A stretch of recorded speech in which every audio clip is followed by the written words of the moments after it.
Hi folks, so we've been having a look at society and crime in the later Middle Ages. We're now going to turn our attention to how England responds to that. So we have a new title of Changing Definitions of Crime and Punishments in the Later Middle Ages, and to do that we have another timeline.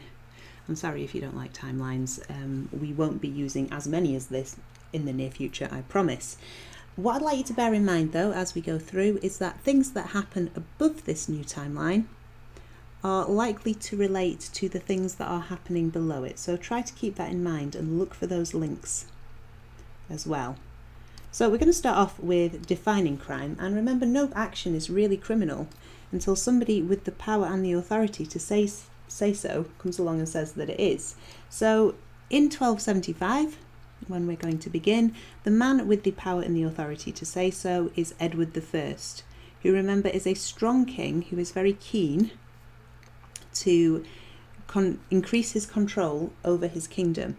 And in 1275 he issues laws that redefine what is meant by a felony. Felonies are basically crimes that are considered very serious, so serious crimes. And there's some obvious contenders here, so things like murder is a felony, obviously, treason. Rape is a new one.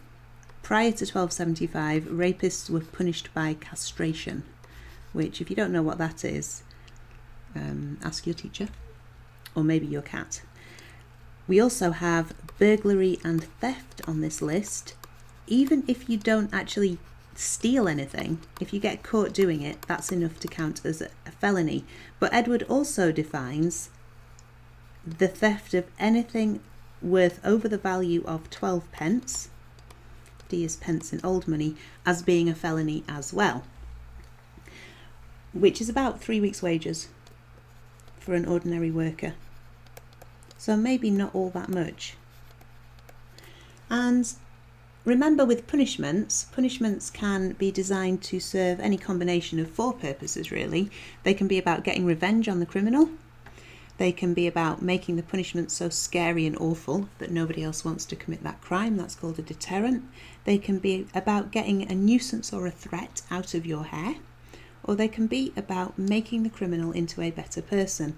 But the punishment for felonies in 1275 wasn't about making anybody into a better person really, because it was usually death.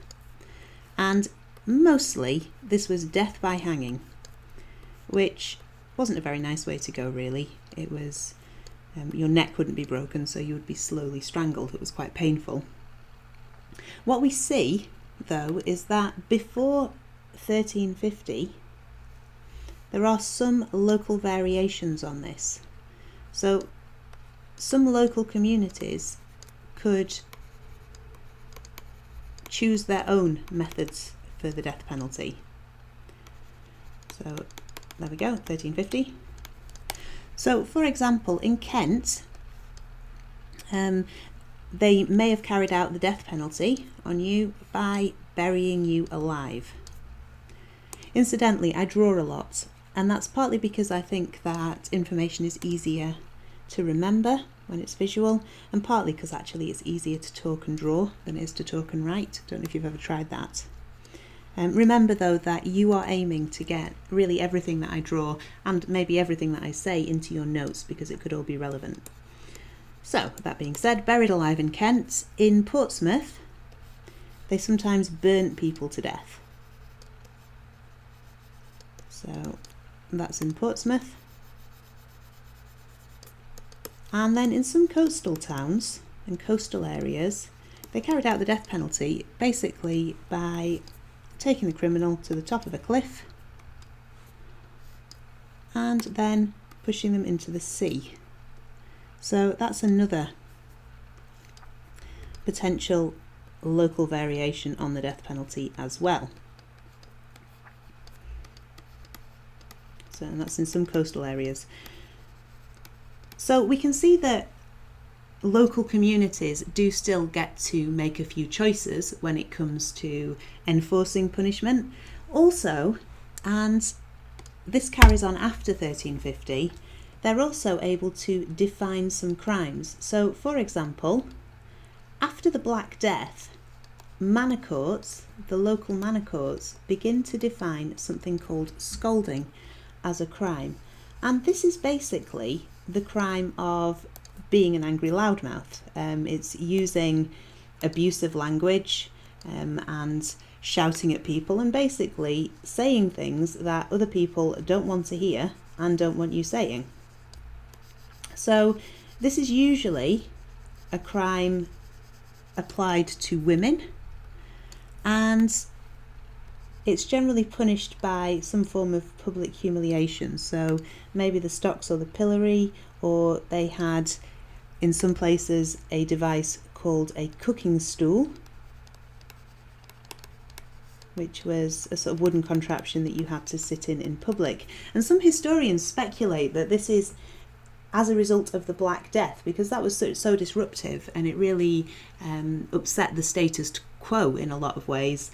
It may have been local communities cracking down on people who were causing further instability and upset. So we have scolding as a crime. Another institution that can define crimes, though, and does so after the Black Death, is Parliament. And in 1351, it defines two very important new crimes. The first of these directly relates to the Black Death, because if you remember, the Black Death killed a lot of workers, which means that the workers who are left are more in demand, and as a result they can get paid more. So what some workers do is they leave their lord's land and they start to travel around asking people for work and asking people for more money for that work. So there we go, he's asking for more money.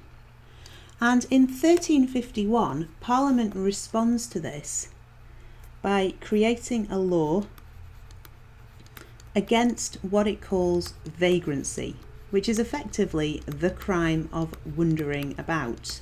And under this law, it becomes illegal to leave your lord's land unless you've actually got written permission from him. So this guy has written permission, he's okay, this guy doesn't, so he's committing a crime and he can be punished. They also set a maximum wage. So there's an amount of money and workers cannot ask for more than that amount of money. And if they do, again, that's a crime and it can be punished.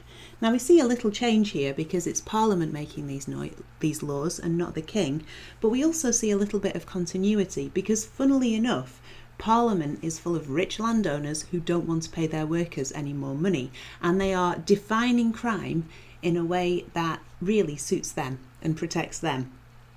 So that's nice. Another thing that Parliament does in 1351 is that it defines and maybe redefines treason. Now treason is not new, and at this point everybody knew what it was anyway, but Parliament very clearly for the first time states its definition in law. And actually there's a number of types of treason. So the first is the most obvious. This is high treason, and it's plotting to harm or kill the king. And by the 1400s they've come up with a very interesting new sort of a punishment for high treason, which is called hanging, drawing and quartering. I did agonise a little bit over how to draw this for you because I don't want to get too gross. We'll see how we go with stickmen. So this punishment involved hanging the traitor by the neck until he was almost dead, but not quite, just semi-conscious, and then they would cut him down. While he was still alive, he would be castrated, symbolically showing that he couldn't have any children, and then he would be cut open from chin to groin, and the executioner would first of all draw out his intestines and then his vital organs, finishing with his heart, by which point, perhaps fortunately, he would be dead. His head would then be cut off and stuck on a pole in a public place to serve as a warning, and the rest of his body would be cut into 4 pieces. This is where the quartering comes in. So his body would be cut into 4 pieces, and those pieces might be sent to other towns. So for example, maybe his hometown, or maybe places where he'd plotted and visited in the past. And again, they would be put in a public place, and they would be there to serve as a warning to people not to attempt high treason themselves. So we can see there's a strong retribution aspect to this. It's also quite, because it would have been done in public and it would have been quite spectacularly gory and awful to watch, it also served as a very, very strong deterrent to other people against high treason. There are other sorts of treason, however. There is a type of treason called petty treason. And this is where you plot against or harm anybody who really is considered more important than you and more valuable than you and the boss of you, somebody with authority over you. So a good example of this might be a woman who killed her husband, because if she can't be trusted to respect her husband's authority, how can she be expected to respect the authority of the king? So we've got petty treason. A servant who kills his master might fit under that. And then also counterfeiting coins was defined as treason as well. That's making fake money. So Parliament has defined treason for us in 1351. Round about the 1400s, we start to see the emergence of prisons as well. Now, prisons are beginning to be used as punishment, but only for certain sorts of criminals. Mostly it was used for debtors, so people who owed money that they couldn't pay back. So we'll draw the money there that he owes. And the conditions in these prisons weren't very nice really, but how bad they were depended on how much you were prepared to pay, because the prisoners in these prisons would pay their jailer for their food and their bedding and their clothes, and the more they were prepared to pay, actually the nicer they would be.